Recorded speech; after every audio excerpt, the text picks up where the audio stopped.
Hello there, and welcome to another episode of For Triumph with Ungainly Titan, and we're just continuing on more or less from where we left off in the previous iteration.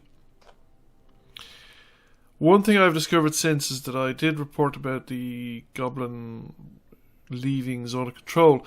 However, it turns out there is a purchase. See, I haven't, more or less for the purposes of making comparisons, I have not actually played the non-human factions in the Skirmish game for quite a while, and I haven't had really time to play all the factions or play through the whole thing. So there is actually an upgrade that goblins can purchase, and the AI will purchase it, or at least has the possibility of purchasing it at legendary level. And this allows goblins to basically leave the zone of control of another unit without triggering a reaction, so that an opportunity attack won't trigger in those circumstances. So anyhow, that's what happened there, more than likely. The goblins had purchased the upgrade, and they were capable of leaving the zone of control without triggering an attack of opportunity, and therefore that's how they did it. So in this particular case, I must upgrade the defences of my town because, well, I've been kind of pushing things, and we're into week 2, day 2. Frequently in the past, I would actually be ready to pretty much assault the enemy stronghold at this point in time, but I'm kind of dillying around this particular game, and I haven't really. It's only now I started to go looking for the enemy. They have been coming looking for me for quite a while, and there's been enemy parties incursioning into my territory. However, they haven't. Well, they did assault the town, but we managed to hold on. Although I didn't think that I would at the time. So now, well, we're going to continue to collect resources and things like that, because I try and, basically not make a move without picking a fight somewhere along the line as well, because it's worth experience. You're usually going to pick up some kind of resources as well. So we're going to trigger an overwatch and an attack of opportunity, and well, we haven't killed the spider, but we have blinded him, because the paladin now has acquired the pendant that allows a blinding attack on a hit. And we have the stun spider, so there is only one spider free to act, and I'm going to put the savage around there. The retaliatory strike goes off. This guy was blind, so he missed. And now let's see what we do here. Well, let's trigger zones of control and opportunity attacks. And we upgrade the basic attack of the paladin, because it's worth upgrading as you're going up along the line. It's always worth upgrading the basic attacks, because there's lots of rider effects that come along, and we triggered the zone of control there again. And there's only one spider left. It's really quick. And do we have a spare resource? We do. We have a spare. We have a paladin with 4 move points as well, so paladin's done anything yet. Okay, so let's go up and give the spider what for, eh? So bang, spider is stunned, and the paladin can actually attack again by just triggering the hit and run, and that should finish him. And that's fight over and done with. Nice, quick, short, an A-class victory, eh? And that gets us whatever is in the thing, which is more boots. Now, I think I have more boots than I have slots to put them in. 9.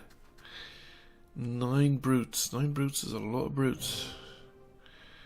This could go horribly wrong. However, we'll see how it works out. A lot of brutes. Yes, anyway. So some old kicky poos that bounces them off the thing, which is not quite what we want. It means there's going to be a lot of brutes acting. So this should... Oh, he missed! Ooh, this could be nasty. And...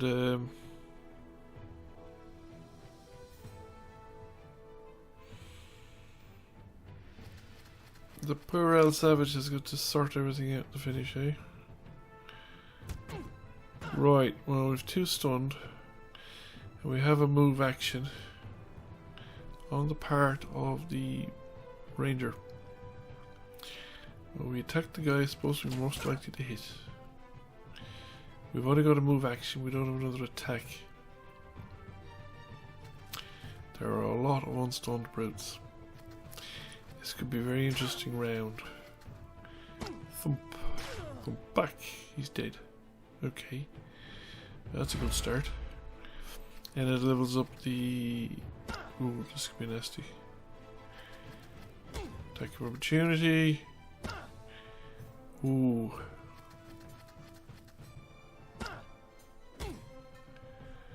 Okay, let's see how we do here.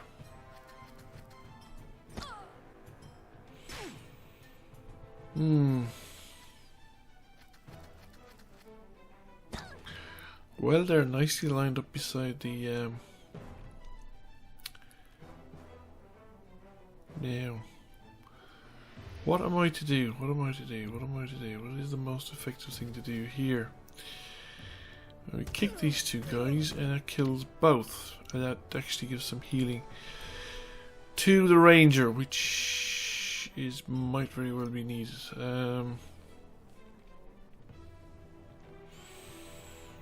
Right, who's got a level up there? The savage is a level up. So now we have an opportunity to pull these 2 past. And gets an attack of opportunity, so we get a kill. Okay, so things aren't looking quite as bad as they were, and we might as well do the heal as well, so that gives us the savage with no. Yes, no, what do we do? Did something. And we can thump these 2 guys and we get another kill, which will give us a point. Now, I don't know if there's a point in spending these slash and dash. I've a tendency to do it in the past, and it's probably not the best of ideas. Well, Savage is in the best shape of anyone. However, he can't get a kill. Now, I don't know what I did. I can't remember what I did. So we go over there. Actually, that's not an unreasonable move. We get a retaliatory strike, and we kill another one. This guy does a little loopy-de-loop. This guy's invisible, but... and we've 2 of them in a line. Okay. 1 action point to there. That's probably the best we could do. Kick them across. We have another one dead. And we've healed up the ranger some more. And the ranger doesn't quite finish this guy, but he has a remaining action. No, I don't bother using it. I just move him away. And this guy will just do 78 damage. So I could theoretically kill him in 1 blow, and even if I didn't, he'd taken bleeding damage and he would have died the next turn. Anyway, so we have 2 action points. We can go over to there and we can move within the zone of control, and that's it. Another point down. Well, anyway, yes. Okay. Okay, we did okay there, really, considering. Yeah, we've gone to Bitcoins. 6 champions. No, I don't think I want to take on 6 champions. Let's see what we've got here. Could buy a castle. Could buy stables, which are not too bad. Not sure about the Brotherhood of the Hammer, so we buy the castle actually because it boosts the defense again. Gives us the ballista, and I think it gives us a further health boost. And it also allows us to buy champions, at least in the future. enemy goblin party has appeared and they've grabbed one of our beet farms. How dare they? The devils. So we go in and we attack them. Now there's only 3 of them. So I really don't expect this to cause an awful lot of bother. One of them is a goblin bomber. One is what? So we managed to get the hit all the way across. And we have a level up. So we have options here, which we can give ourselves the bolster. And we have now more options. Need to quieten down the Goblin Bomber. The Goblin Bomber is a very dangerous unit and therefore needs to be subdued, suppressed, killed with extreme prejudice. Whatever it is we can manage. And finally, well, we have a move, I guess. It is our friend the Barbarian. Well, we have a kick upfield here with the 2 dudes. Okay. We've managed to kill another goblin, and we have another goblin badly stunned, and we have another level up on the Barbarian, and we're going to take the charge.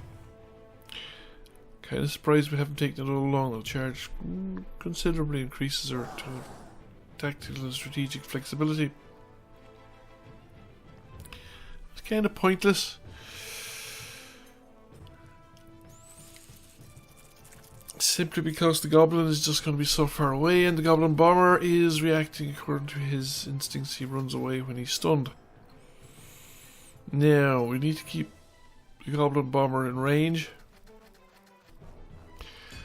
We need to bolster because he's I think he's within throwing range, and if we put the holy shackles on him, he can't go any further forward. And now we can empower somebody else to take extra actions, which could be very useful in current circumstances. And this guy, what do? I move him up there. Okay.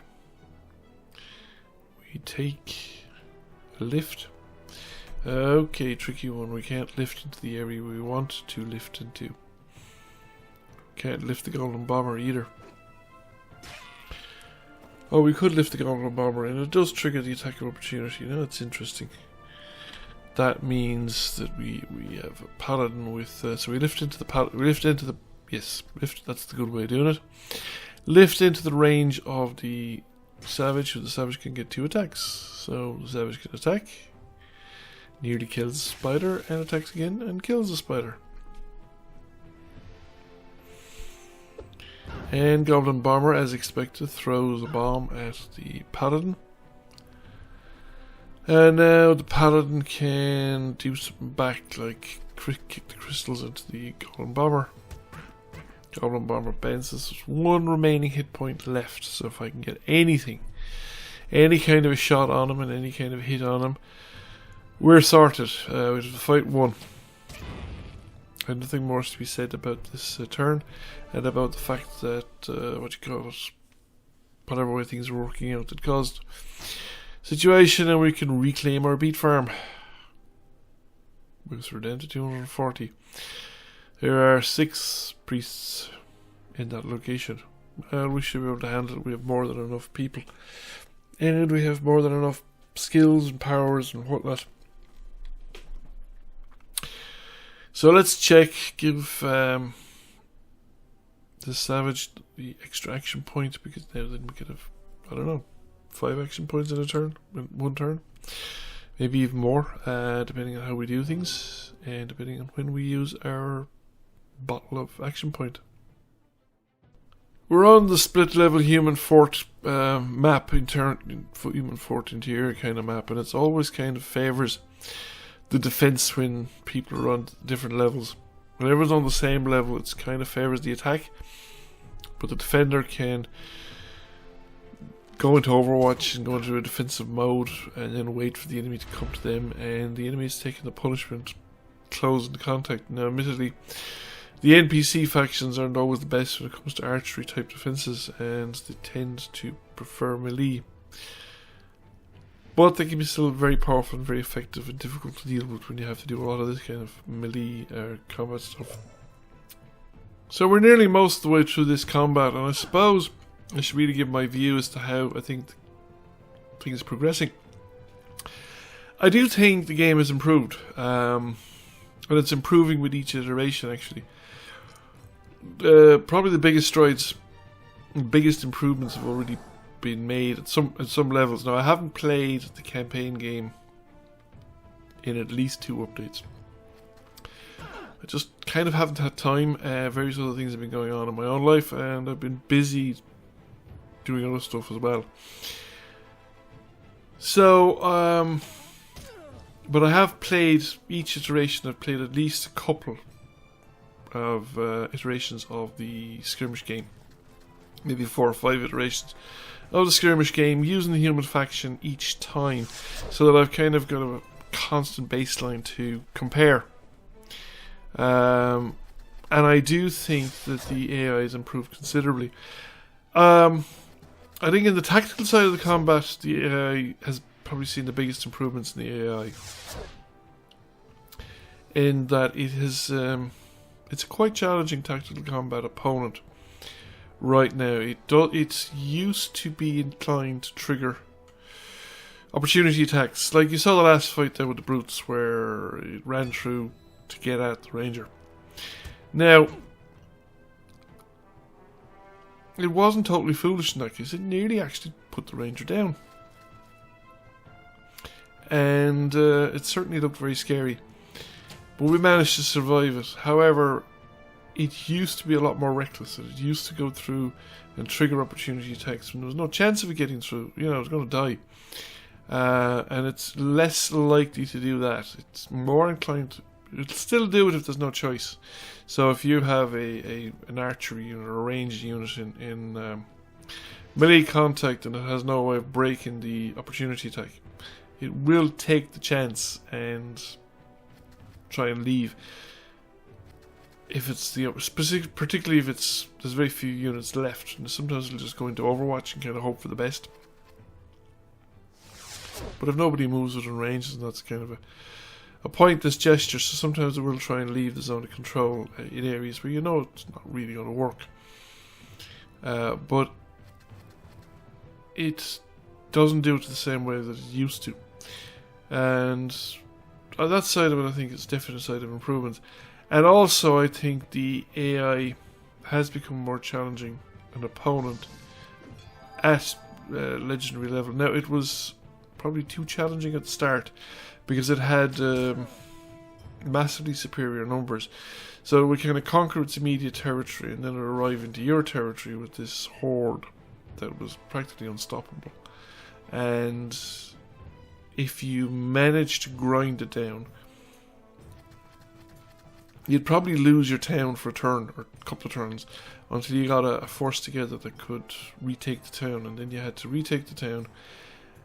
But once you're that done, it was kind of over. The defense of its own town might be quite strong, but you'd grind it down, you'd get it, because after that the subsequent parties you'd meet wouldn't be that much stronger, and you'd be racking up the XP like nobody's business. Now, in this case, it conquers territory, it takes over stuff, it sends out parties, but the initial AI parties are nearly always considerably weaker than the party the player has, or at least the party that I have at any rate at that point in time. And also, however, I think while the defense of the town is actually quite strong, like we're going to get a look at, before this video is ended, we're going to get a glimpse of the force the AI has in the AI controlled town, and it's a pretty strong force. It's probably stronger than anything I can currently attack it with, or if I do attack it, I'd probably have to make a wave attack where I would actually come in with a fairly low strength party, maybe containing, I don't know, probably one of the magic to buy champions, but you could, what could you guess? I think you get trolls, or maybe just a bunch of brutes, and you just go in and you try and focus fire down a single unit. And you could do this repeatedly, a few times. And eventually you get to the point where you can then send a party in and just finish off the enemy force in the town. And the enemy forces the forces the AI sends out generally won't be a challenge, at least not to your primary party. Or at this stage, once you get the town defended to a certain point, they no longer become a threat to the town. So I think the current real weakness is that I think it's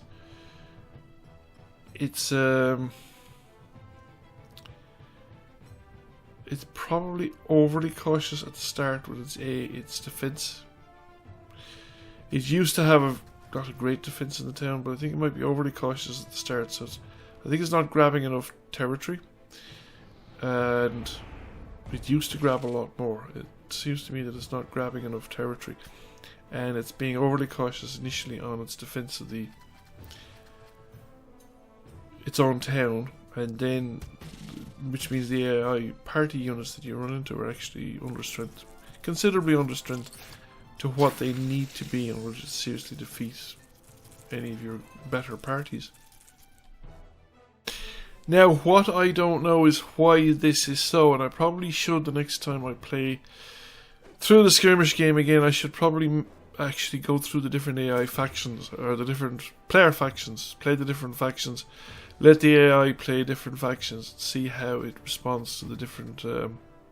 I'm pretty good at playing the humans at this point, but I should probably try and play the goblins, or play the undead, or the forest utopia, particularly the undead and the forest utopia, that I wouldn't be as familiar with as a player.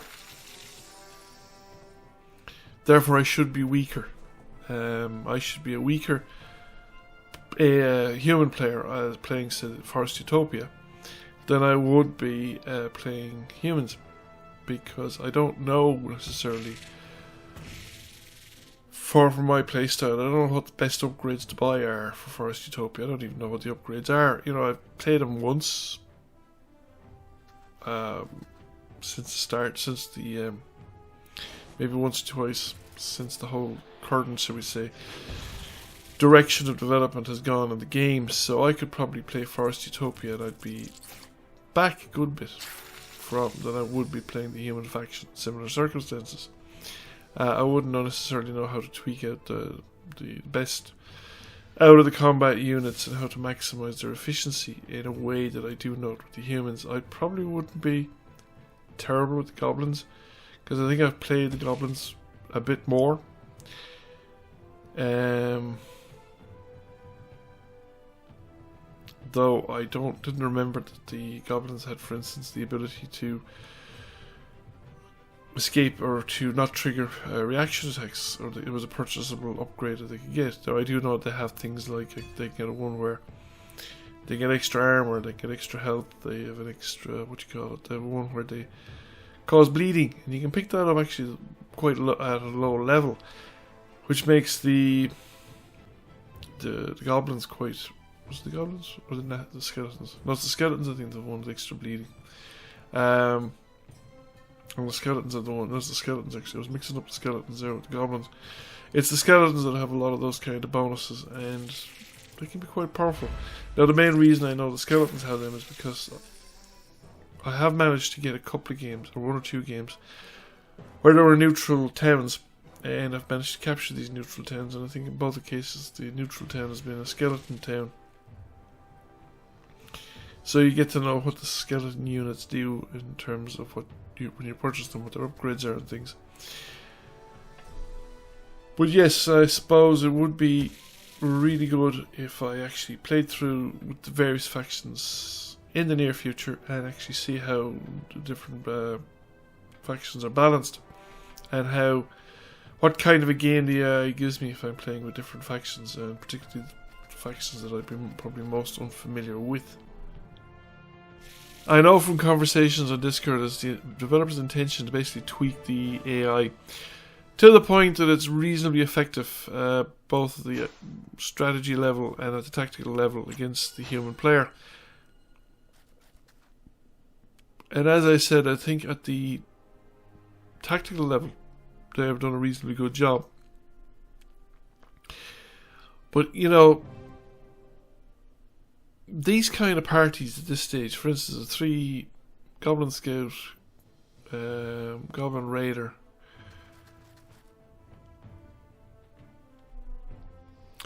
and another Goblin Raider are kind of no match for the kind of parties that a human player would be controlling at this point in the game. And while it's okay, I think, to put out a few of these parties that can run around and mop up resource points, resource locations. So if the AI had sent out 3 of these units, whatever, and one of them pinned the AI or the player party in place, or at least one strong one that might have a chance of seriously challenging the human party, could pin the human party in place, and a couple of these guys run riot around the back and just capture all the locations that the human had previously taken over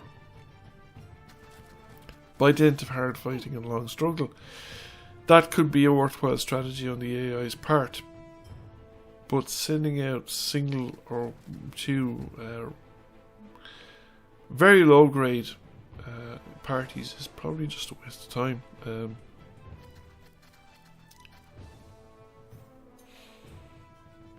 Now, I don't know what the AI is. The AI currently under a party size limit comparable to the humans? I wouldn't think so. I'm just trying to think now. When's the last time I faced an AI party that was significantly larger than my own?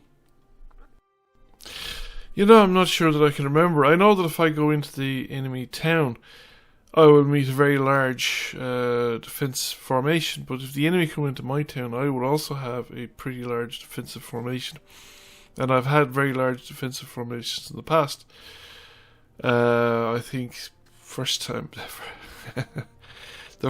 I tried playing this through at epic level, at one point, I think there was a battle in one of my towns, and there must have been somewhere like 60, 70 units between both sides. Like, you know, I had 30 plus units, he had probably 30 plus units. Admittedly, like, it was like 13 I don't know, say minions, but say the equivalent of having 13 peasants or skeleton weaklings or spiderlings or something like that. The sort of the lowest of the low units, and there was an absolute ass load of these guys. And then or donkey load. And then there was very few, but there's been very few. I don't think it's happened since the AI tweak. I've generally only run into 3 to 4, sometimes even less, 1 or 2 units in the AI parties, and they'd be fair, exception I suppose of goblin bombers, fairly low tier units at that, or maybe the odd shaman or Goblin Chieftain.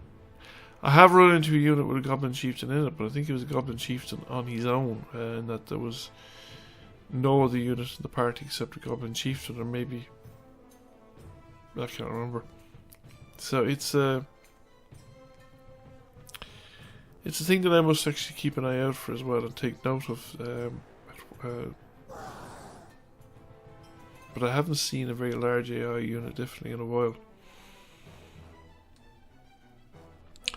I must say I have no idea of the process by which you program a game AI. I know I've said in the past that I did some programming myself, but I never really got into the business of programming AIs, or certainly not game AIs, and I have no idea how they're programmed and what their capabilities are and what the limitations are for these kind of things.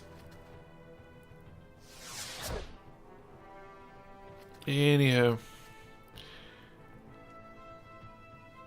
we're going, where yes, these guys are now all over the shop, so you've got to sort of eliminate, focus them down and eliminate them, and this blindness thing is going to be really, really annoying, because, what is it, it's, well, it kills your opportunity attack, kills your attack capabilities in general, because when you're blind, you're only 50-50 chance of, at best, of hitting the thing, and when you can see, you have a 100% chance when it comes to melee and somebody's right beside you like that, or somebody has initiated melee against you. In fact, at the moment, one of the more effective ways that I've discovered of reducing the strength of the enemy AI is to actually leave a party, a reasonably strong party, not too far from the enemy town, so that the enemy is tempted to form a party to go out and kill them. And the thing is, not so much you wouldn't leave your strongest party, it would be a secondary party, but the idea is that you'd they bring out a party, it weakens the garrison of the town, and then you use your strongest party to assault in while they have sorties, so to speak, which can be very, very effective. And it's a way of reducing the overall strength of the force defending the town. Now, the value of making the enemy bleed, because when you make the enemy bleed, they're constantly getting weakened, and sometimes you can die, they'll die within a turn or two. A ranger is in trouble again. That fella's doomed. He's got one hit remaining. Ranger is in serious trouble.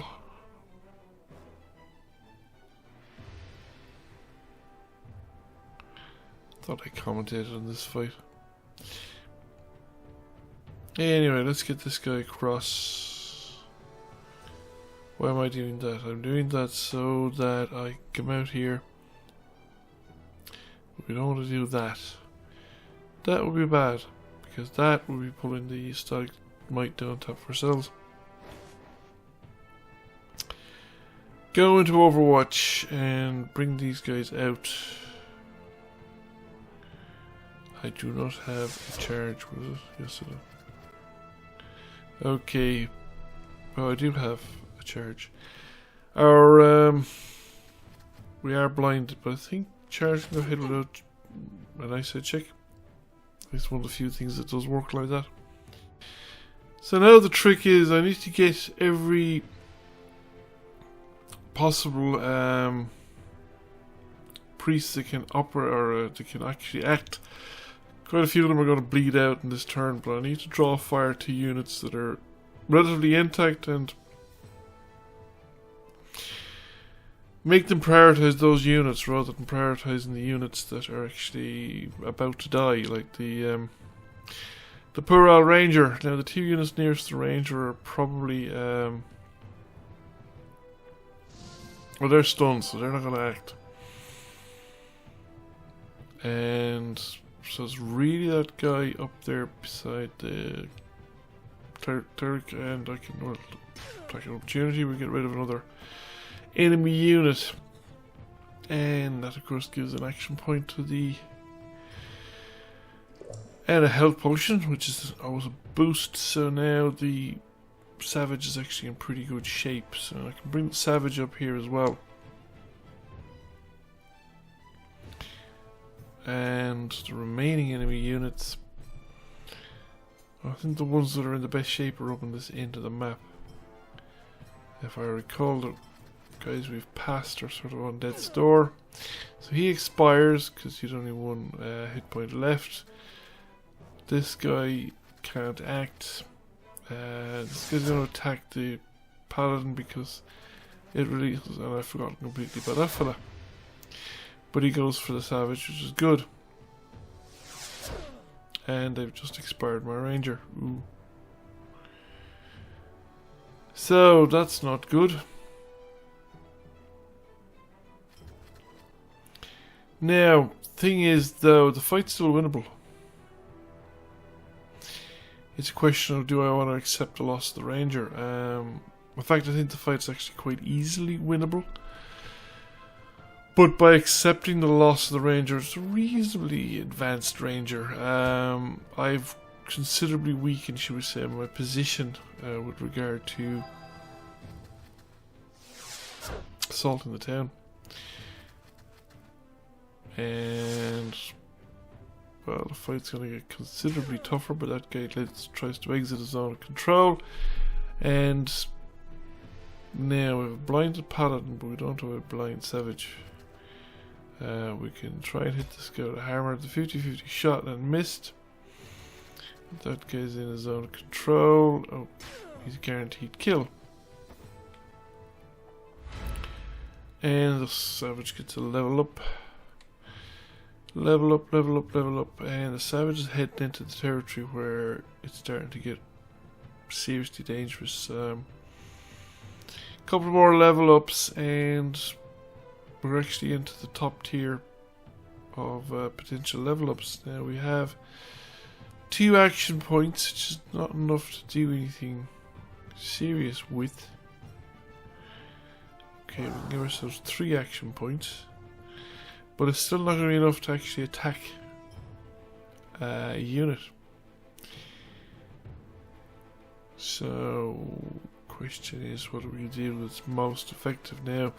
The thing is, the savage is going to draw fire here by being in the zone of control of the other guy.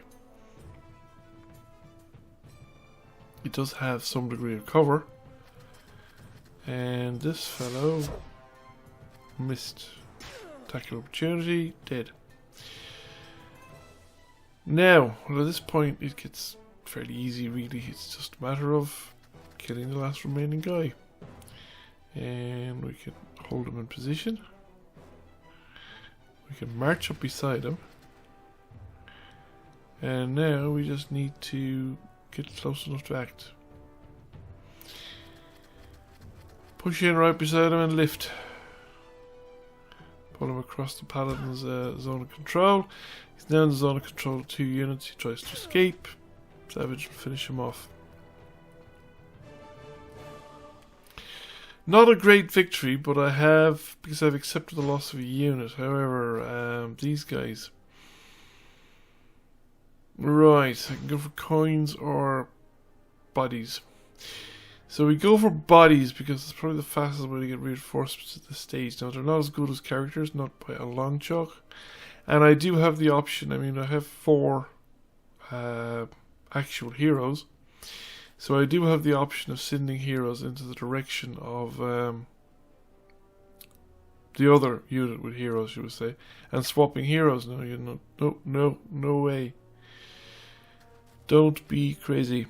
Those skeleton air blasters are probably one of the most dangerous units you can run into in the game because they just have a permanent overwatch.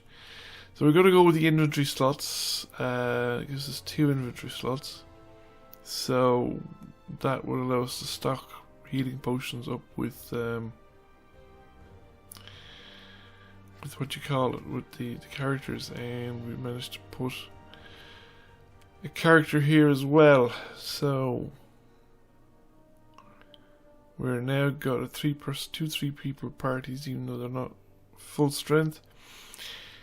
We can use the totem to give ourselves the extra movement, and we take out the troll house.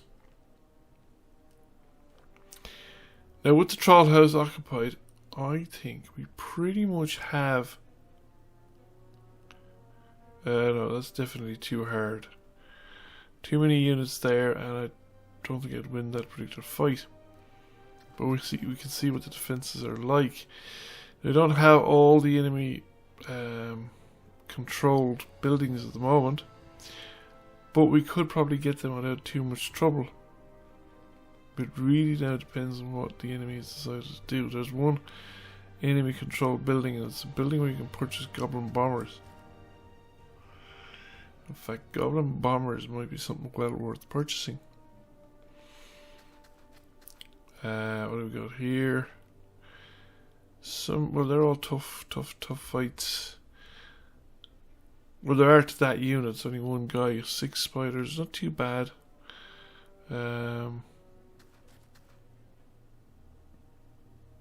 4. That's an easy fight. for a major party, like even without 3 heroes. Like, oh yeah, we can occupy that one. 150 for goblin bombers, and we're on day 6. So the next day, you see, is going to be a new day, and some of these units could probably buy units, but probably can't reach. We can get close enough. All of these are relatively easy fights, and we can pick up some more heroes as well. So we have options here. We could possibly do a wave attack at the next when I resume this game. Nothing bad's happened to my save file, hopefully, and we probably have enough cash to get a decent. We might get another upgrade as well. Just looking at what we've got, and it's going to be week 3, day 1. I never occupied that place. That was rather silly of me. Oh, well, I could do it now. I have a one unit party that I can do it in. So we send him back towards my home territory, because it'll give me the opportunity to create, how to describe it, a reinforcement train. Like, you know, he can go back to my town. I can buy units if I have to, and load them up into that empty party, more or less. And at that point then I can have pretty significant forces in the vicinity of the goblin town. And I'm going to grow faster than he will, and I'll have more money and more resources. So the thing would be then you do is you go in and you basically try and hammer down his big units. So you send parties that don't risk your heroes, or at least don't risk all your heroes, into the town. Try and hammer down some of his units so that you get the action economy starts to swing in your favour. And ideally, if you catch one of these big units and mob it early, you just kill it, and the enemy won't be able to replace the unit. And then you do it the same the next turn. So you go in with a unit, you attack, you go with another unit, you attack. You whittle down some of these bigger units, and then it's just game over. So until next time, I hope you enjoyed the video. If you did, give it a like and a share. If you've not already done so, please subscribe to the channel. I will catch you all soon. Bye for now.